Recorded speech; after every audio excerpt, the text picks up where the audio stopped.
Hi ನಮಸ್ಕಾರ ಎಲ್ಲರಿಗೂ welcome back to my cooking channel. ನಾನಿವತ್ತು ಫ್ರೂಟ್ ಕಸ್ಟರ್ಡ್ ಹೇಗೆ ಮಾಡೋದು ಅಂತ ತೋರಿಸ್ಕೊಡ್ತಾ ಇದ್ದೀನಿ. ಇದೇನಪ್ಪ ಫ್ರೂಟ್ ಕಸ್ಟರ್ಡು, ನಮಗೆ ಆಲ್ರೆಡಿ ಗೊತ್ತಿರೋದೇ ರೆಸಿಪಿ ಅಲ್ವಾ ಅನ್ಕೊತಾ ಇದ್ದೀರಾ.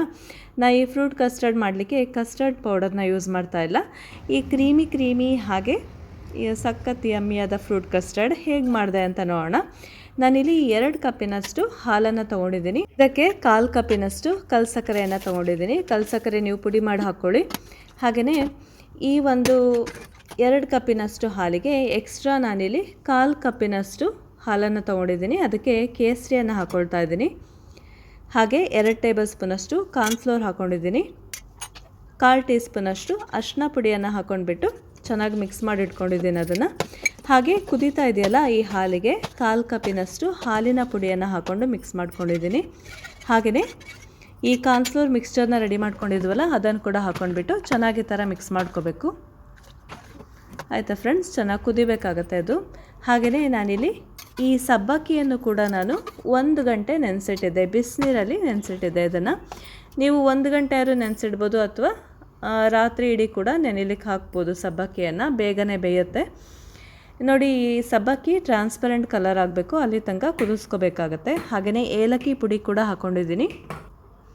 ನೋಡಿ, ನೀವು ಇದಕ್ಕೆ ಏಲಕ್ಕಿ ಪುಡಿ ಆದರೂ ಹಾಕ್ಕೊಳ್ಬೋದು ಅಥವಾ ವೆನಿಲಾ ಎಸೆನ್ಸ್ ಅಥವಾ ವೆನಿಲಾ ಎಕ್ಸ್ಟ್ರಾಕ್ಟ್ ಬರುತ್ತಲ್ಲ ಅದನ್ನು ಕೂಡ ಹಾಕ್ಕೊಳ್ಬೋದು. ನೋಡಿ ಫ್ರೆಂಡ್ಸ್, ಈಗ ಕಸ್ಟರ್ಡ್ ಮಿಲ್ಕ್ ರೆಡಿಯಾಗಿದೆ. ಇಲ್ಲಿ ಹಣ್ಣನ್ನು ಕೂಡ ಹೆಚ್ಚಿ ಇಟ್ಕೊಂಡಿದ್ದೀನಿ. ಇಲ್ಲಿ ಸೇಬು ಹಣ್ಣು, ಬಾಳೆಹಣ್ಣು, ಹಾಗೆ ಈ ಖರ್ಜೂರದ ಹಣ್ಣು, ಹಾಗೆಯೇ ದಾಳಿಂಬೆ ಹಣ್ಣನ್ನು ತೊಗೊಂಡಿದ್ದೀನಿ. ಬರೀ ಸಿಹಿಯಾದ ಒಂದು ಹಣ್ಣನ್ನು ಹಾಕ್ಕೊಳ್ಳಿ ಫ್ರೆಂಡ್ಸ್. ಈ ಹುಳಿ ಇರ್ತಕ್ಕಂಥ ಹಣ್ಣನ್ನು ಬೇಡ. ಒಬ್ಬರೊಬ್ಬರಿಗೆ ಸ್ಟೊಮಕ್ ಎಲ್ಲ ಸೆನ್ಸಿಟಿವ್ ಆಗಿರುತ್ತೆ, ಹಾಗೆ ಚರ್ಮದ ಸಮಸ್ಯೆ ಎಲ್ಲ ಇರೋರಿಗೆ ಈ ಹುಳಿ ಅಂಶದ ಹಣ್ಣೆಲ್ಲ ಬೇಡ ಹಾಲಿಗೆ ಹಾಕ್ಕೊಳೋದು. ಓಕೆ ಫ್ರೆಂಡ್ಸ್, ನಾನೀಗ ಕಸ್ಟರ್ಡ್ ಮಿಲ್ಕ್ ಒಂದು ಬೌಲಿಗೆ ಹಾಕ್ಕೊಂಡಿದ್ದೀನಿ. ಹಾಗೆಯೇ ಸೂರ್ಯಕಾಂತಿ ಬೀಜವನ್ನು ರೋಸ್ಟ್ ಮಾಡಿ ಹಾಕ್ಕೊಂಡಿದ್ದೀನಿ. ತಿನ್ಲಿಕ್ಕೆ ಚೆನ್ನಾಗಿರುತ್ತೆ ಮಧ್ಯ ಸೀಡೆಲ್ಲ ಸಿಗುವಾಗ. ಹಾಗೆ ಈ ಬೇರೆ ಬೇರೆ ರೀತಿ ಹಣ್ಣೆಲ್ಲ ಕಟ್ ಮಾಡಿ ಇಟ್ಕೊಂಡಿದ್ನಲ್ಲ ಅದನ್ನು ಕೂಡ ಹಾಕ್ಕೊಂಡ್ಬಿಟ್ಟು ಚೆನ್ನಾಗಿ ಮಿಕ್ಸ್ ಮಾಡ್ಕೊಳ್ತಾ ಇದ್ದೀನಿ. ಓಕೆ ಫ್ರೆಂಡ್ಸ್, ಇದು ಎಲ್ಲರಿಗೂ ಕೂಡ ತುಂಬಾ ಇಷ್ಟ ಆಗುತ್ತೆ.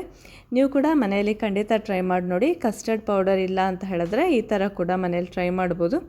ಹಾಗೆಯೇ ಇದನ್ನು ನೋಡಿ ಹಾಗೆಯೇ ತಿನ್ಬೋದು ಅಥವಾ ಫ್ರಿಜ್ಜಲ್ಲಿ ಇಟ್ಟು ಚಿಲ್ ಮಾಡಿ ಕೂಡ ಸರ್ವ್ ಮಾಡ್ಬೋದು. ಓಕೆ ಫ್ರೆಂಡ್ಸ್, ನಿಮಗೆ ಈ ರೆಸಿಪಿ ಇಷ್ಟ ಆದಲ್ಲಿ ಒಂದು ಲೈಕ್ ಕೊಡೋದನ್ನು ಮರಿಬೇಡಿ. ಓಕೆ ಫ್ರೆಂಡ್ಸ್, ನಾನು ಇದನ್ನು ಫ್ರಿಜ್ನಲ್ಲಿ ಇಟ್ಟು ಸರ್ವ್ ಮಾಡ್ತಾ ಇದ್ದೀನಿ. ನೋಡಿದ್ರೆ ಇನ್ನೂ ತಿಕ್ಕಾಗಿ ಕ್ರೀಮಿ ಆಗಿರುತ್ತೆ ತಿನ್ನಲಿಕ್ಕೆ. ಓಕೆ ಫ್ರೆಂಡ್ಸ್, ಇನ್ನೊಂದು ರೆಸಿಪಿ ಜೊತೆ ಮತ್ತೆ ಭೇಟಿ ಆಗೋಣ. Thank you so much for watching. Bye.